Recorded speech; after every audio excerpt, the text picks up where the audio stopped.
तो स्टूडेंट आज की इस वीडियो में हम कर रहे हैं क्लास 12 हिस्ट्री का चैप्टर नंबर 2 जिसका नाम है राजा किसान और नगर यानी कि किंग्स फार्मर्स एंड टाउन्स के बारे में। जो चैप्टर की थीम है वो है आरंभिक राज्य और अर्थव्यवस्था से संबंधित, जिसके अंदर आपको टाइम पीरियड अच्छे से याद रखना है जो कि है लगभग 600 बीसी से 600 ईडी के बीच में, यानी कि 600 ईसा पूर्व से 600 ईस्वी के बीच में। अगर आपको सिलेबस के रिगार्डिंग कोई डाउट है तो आई बटन में उसका आपको लिंक मिल जाएगा। आप हर एक सब्जेक्ट का मैंने सिलेबस बता रखा है तो आप जरूर देखिएगा। और इस सीरीज का मैंने चैप्टर फर्स्ट पूरा कंप्लीट करा रखा था, वो भी आपको आई बटन और डिस्क्रिप्शन में लिंक मिल जाएगा, आप जरूर देखिएगा। ठीक है, तो चलिए फिर आज की इस वीडियो को हम शुरू करते हैं। My name is Shahrukh Saifi and welcome to our YouTube channel Quick prep.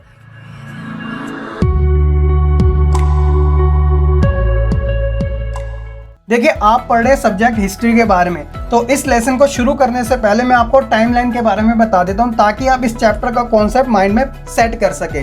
तो देखिए, टाइमलाइन में क्या बात की जा रही है कि ये जो आपके लेसन का नाम है वो है राजा किसान और नगर, जिसके अंदर जो आपका टाइम पीरियड दे रखा है वो लगभग 600 बीसी से 600 एडी के बीच में दे रखा है। तो टाइमलाइन के अकॉर्डिंग हमने जो फर्स्ट चैप्टर कंप्लीट किया था तो उसके अंदर जो सिंधु घाटी सभ्यता थी उसका जो काल वो था 2600 ईसा पूर्व से 1900 ईसा पूर्व के बीच में। तो ये वाला चैप्टर कंप्लीट होने के बाद उसके बाद काल आता है वो है वैदिक सभ्यता के बारे में। तो वैदिक सभ्यता जो थी वो दो भागों में बटी हुई थी, जिसका ओवरऑल जो टाइम पीरियड था वो 1500 से लेकर 600 बीसी तक के बीच में था, जिसके अंदर ऋग वैदिक जो काल था वो बड़ा काल माना जाता है, तो वो 1500 से 1000, और उत्तर वैदिक काल जो था वो 1000 से 600 बीसी के बीच में माना जाता है। इसके बाद भी कुछ ऐसी डायनेस्टी आई थी यानी वंश आए थे जिसका जिक्र जो है वो आपके इस लेसन में नहीं दे रखा। जो दे रखा है वो मैं आपको बाद में बताता हूँ, लेकिन जो बीच का जो टाइम पीरियड था वो था हर्यक वंश, जो कि 544 से लेकर 412 बीसी तक रहा था, जिसके शासक थे बिंबिसार,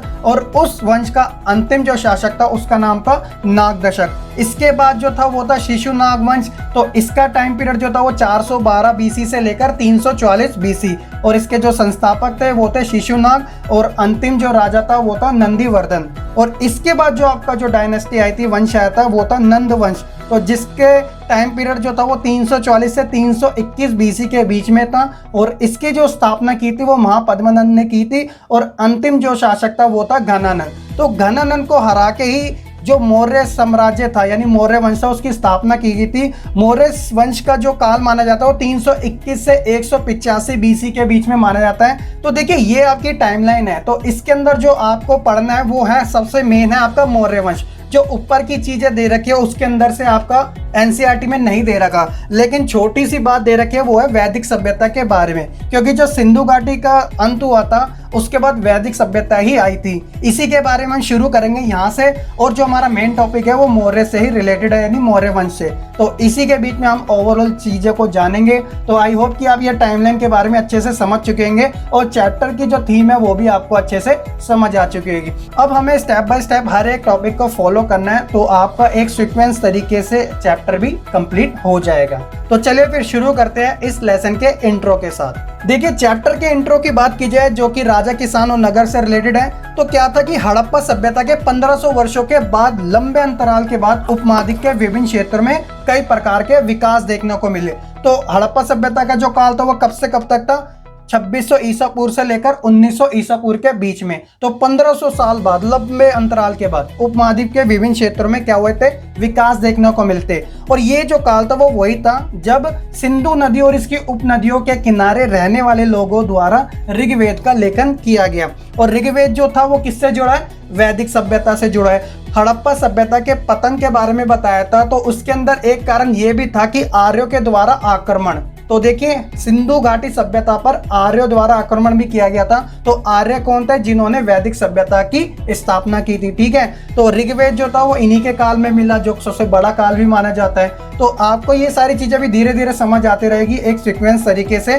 तो देखिए, क्या था कि उत्तर भारत, दक्कन पठार क्षेत्र और कर्नाटक जैसे उपमहाद्वीप के कई क्षेत्रों में कृषक बस्तियां यानी कि ग्रामीण बस्तियां अस्तित्व में आई। अब आपको इस चैप्टर की थीम को समझने के लिए थोड़ा सा वैदिक सभ्यता के बारे में जानना जरूरी है, ताकि आपकी जो अंडरस्टैंडिंग है वो अच्छे से बन सके इस चैप्टर को लेके। तो हम जानते हैं वैदिक सभ्यता के बारे में ही एक ब्रीफ इंट्रो में।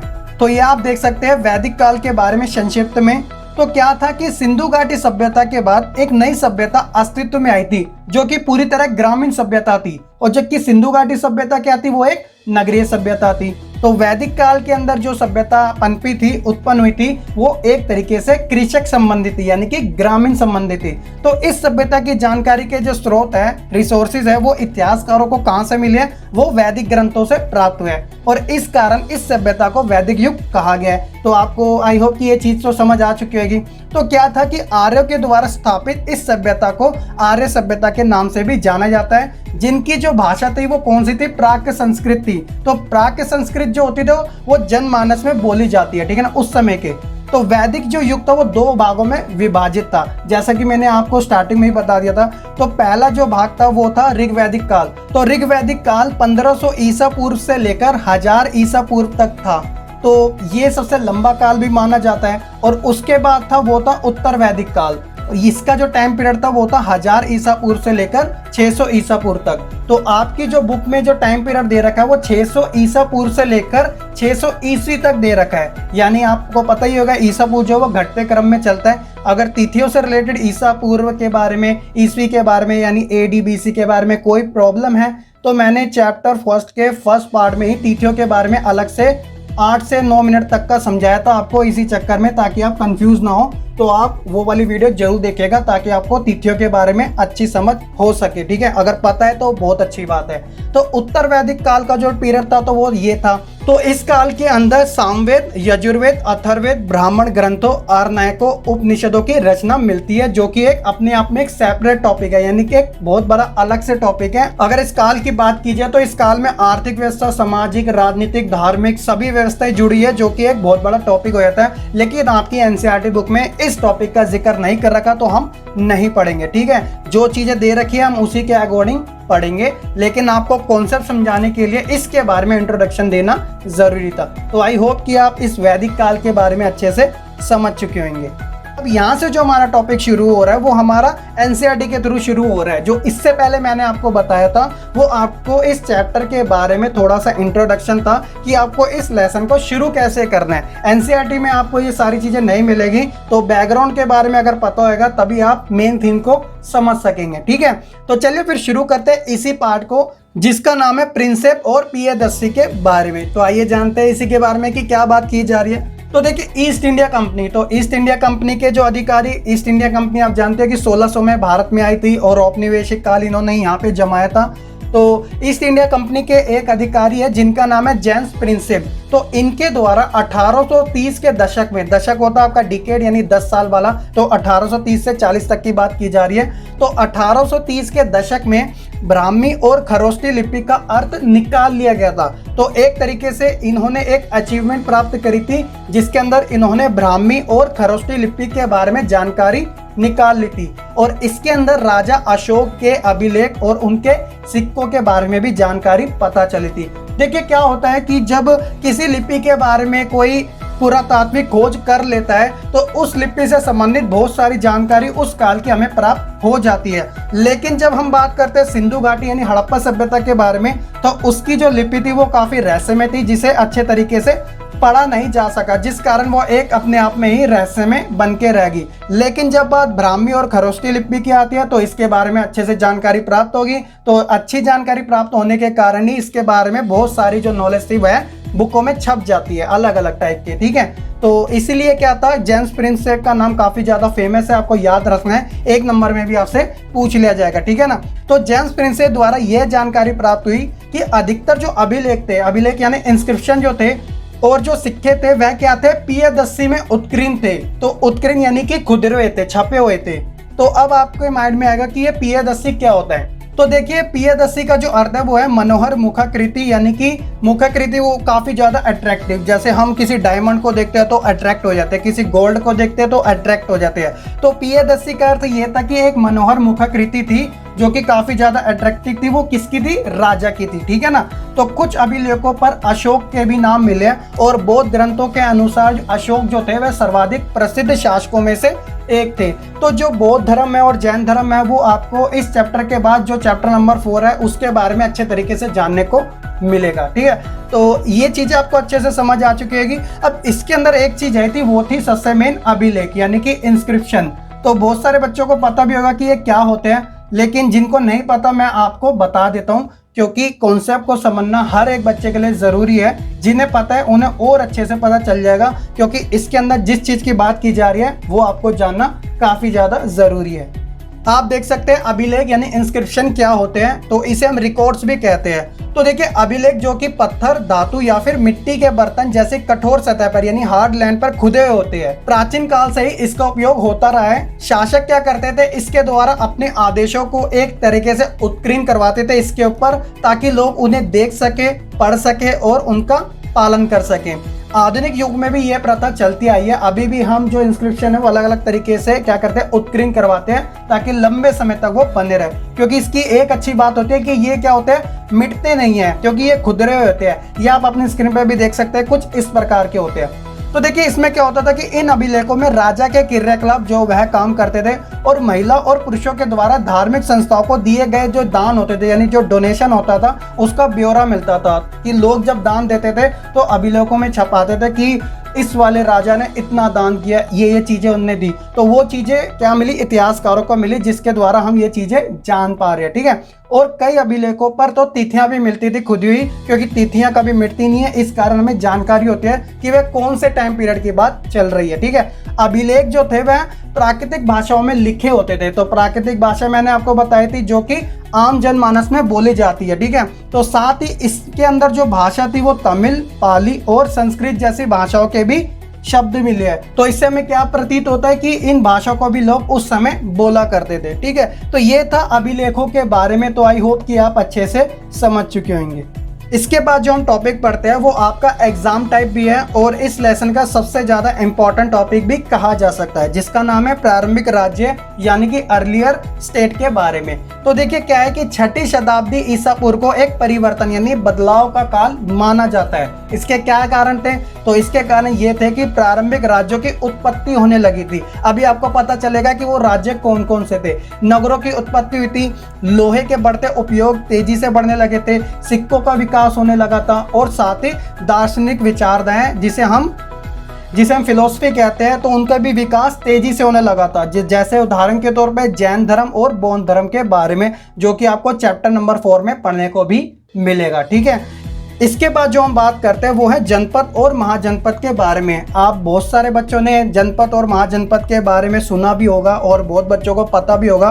तो देखिए इसमें क्या बात की जा रही है। तो सबसे पहले हम ये जानते हैं कि जो जनपद होता है उसका क्या अर्थ होता है। तो देखिए जन मतलब होता है लोग यानी जनता, और पद मतलब होता है पोस्ट यानी कि चरण यानी भाग। तो देखिए क्या है जनपद का अर्थ, जहाँ कोई जन के अंदर लोग भी आ जाते हैं, कुल भी आ जाता है और जनजातियां भी आ जाती हैं, अपना पांव रखते हैं और अथवा वहीं पर बस जाते हैं, तो उसे हम क्या कहते हैं, जनपद का नाम देते हैं। इसके बाद क्या हुआ कि जो जनपद थे वह धीरे धीरे फैलने लगे, और उन्होंने किसका रूप ले लिया, वो महाजनपदों का रूप ले लिया। ये आप अपनी स्क्रीन पर देख सकते हैं महाजनपद के बारे में। तो क्या था कि 6ठी शताब्दी ईसा पूर्व के दौरान जनपदों में वृद्धि होने लगी थी, और 600 ईसा पूर्व से लेकर 325 ईसा पूर्व तक भारत के उपमहाद्वीप में 16 राज्य थे, जिन्हें क्या कहा गया था, महाजनपद कहा गया था।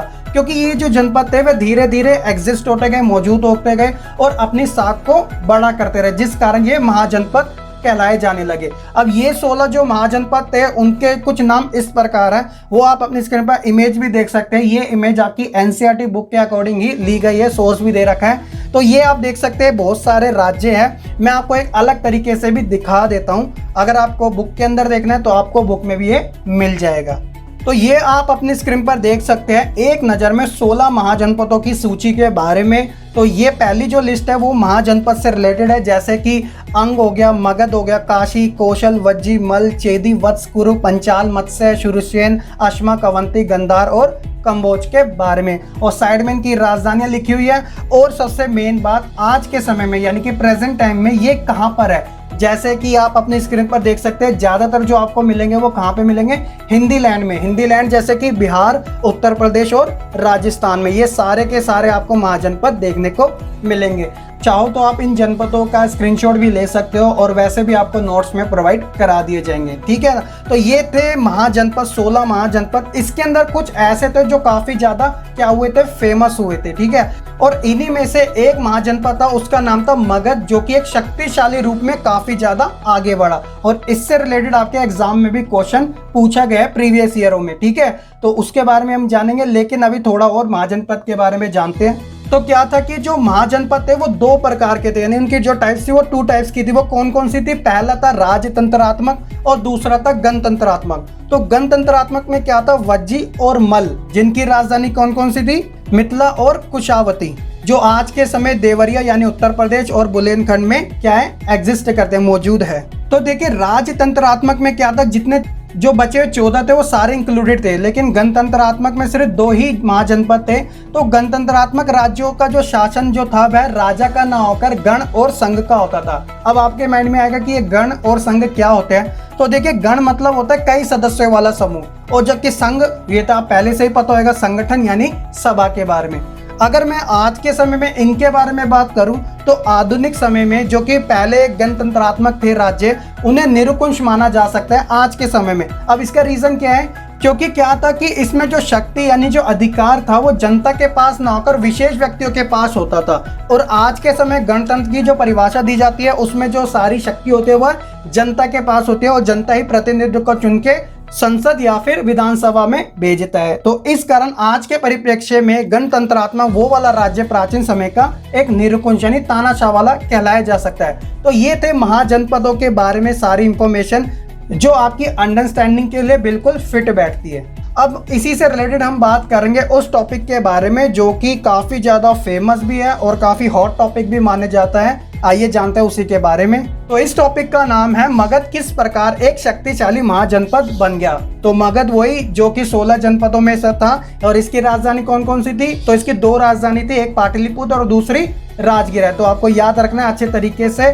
और आज के समय में मगध कहाँ पर है? वो बिहार के पटना में, तो इसलिए इसकी राजधानी पाटलिपुत्र भी थी, ठीक है। तो सबसे पहले हम यही जानते हैं इसकी भूमिका के बारे में कि ये किस प्रकार शक्तिशाली महाजनपद बना।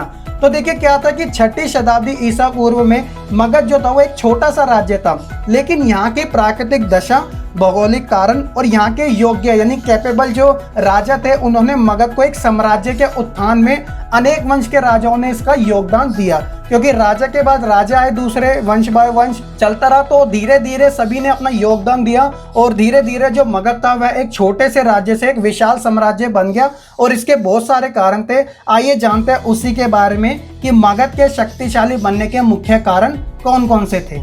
तो सबसे पहला कारण है वो है उपजाऊ भूमि। तो देखिए उपजाऊ भूमि होने के कारण जो खेती की उपज होती थी वो काफी अच्छी होती थी। तो आप समझ सकते हैं जब खेती की उपज अच्छी होगी तो कितना ज्यादा प्रॉफिट होता है। तो पहला रीजन तो ये था। दूसरा था कि जंगलों में हाथियों की उपलब्धता। तो देखिए जंगलों में हाथी जो थे वह काफी शक्तिशाली एक तो बल माने जाते हैं, और ये किसका काम करते हैं? एक तरीके से सेना का ही काम करते थे, जो कि जो मगध था उसके पूरी तरह बाउंड्री की तरह ये काम करते थे जंगलों में। इस कारण जो शत्रु होते थे, जो दुश्मन होते थे, इसके ऊपर आक्रमण भी नहीं कर सकते थे, क्योंकि जंगली हाथी काफी ज्यादा स्ट्रॉन्ग हुआ करते थे। और तीसरा है लोहे की खदानें। तो लोहे की खदानें होने से मतलब ये था कि यहाँ पे जो हथियार थे वो काफी आसानी से उपलब्ध हो जाया करते थे, जिसके कारण वह नए नए प्रकार के भी हथियार बना लिया करते थे। और चौथा था वो था नदियों द्वारा यातायात। तो देखिए जब खुल जाते हैं रास्ते नदियों के द्वारा तो किसी भी राज्य के लिए काफी ज्यादा आसानी हो जाती है। तो मगध के साथ भी कुछ ऐसा हुआ था कि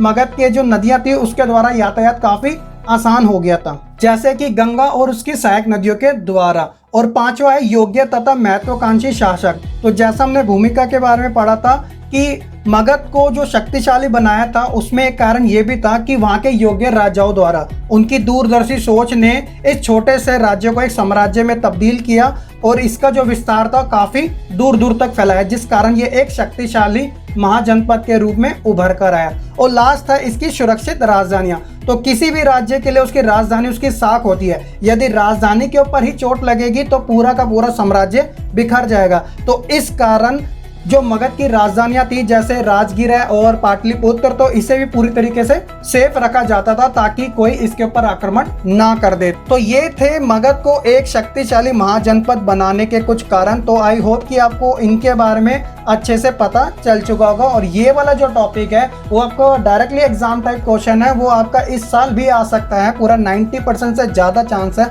तो आपको इसके बारे में अच्छी सी जानकारी होना ज़रूरी है, ठीक है। तो आई होप कि ये चीज़ें आपको अच्छे से समझ आ चुकी होगी। तो क्लास 12 स्टूडेंट, ये था हमारा हिस्ट्री का चैप्टर 2 राजा, किसान और नगरों का फर्स्ट पार्ट। सेकंड पार्ट आपको जल्द ही देखने को मिलेगा।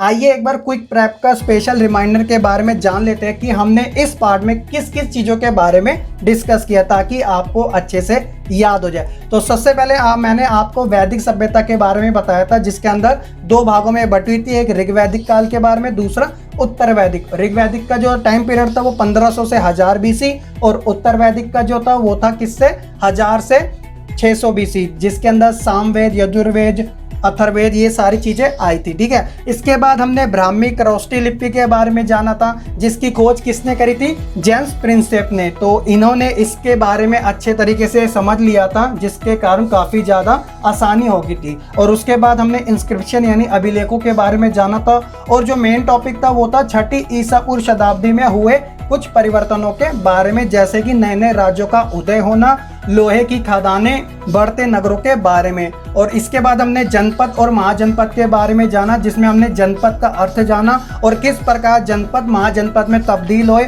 और 16 महाजनपदों के बारे में मैंने आपको सूची में बताया था, जिसके अंदर एक जो था महाजनपद वो था मगध। वो काफ़ी शक्तिशाली महाजनपद के रूप में उभर के आया, जिसके बारे में अभी हमने डिस्कस किया था कि वह किस प्रकार एक शक्तिशाली महाजनपद उभर कर आया। तो ये था आपका रिमाइंडर इस लेसन के पार्ट 1 से रिलेटेड। तो आई होप कि अब आपको ये पूरा चैप्टर अच्छे तरीके से समझ आ चुका होगा।